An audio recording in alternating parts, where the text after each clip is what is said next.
కూర్మావతారమై కుధరంబు క్రిందను కోర్కెతో నుండవా కొమరుమిగుల వరహావతారమై వనభూములను జొచ్చి శిక్షింపవా హిరణ్యాక్షునపుడు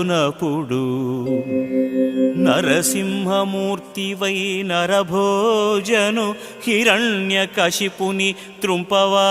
కాంతిమీర వామన రూపమై వసుధలో బలిచక్రవర్తి నణంపవా వైరముని ఇట్టి పనులెల్ల చేయగా నెవ్వరికి నితగును నరసింహ నీకెగా దగునుగాక భూషణ వికాస శ్రీధర్మపుర నివాస దుష్ట సంహార నరసింహ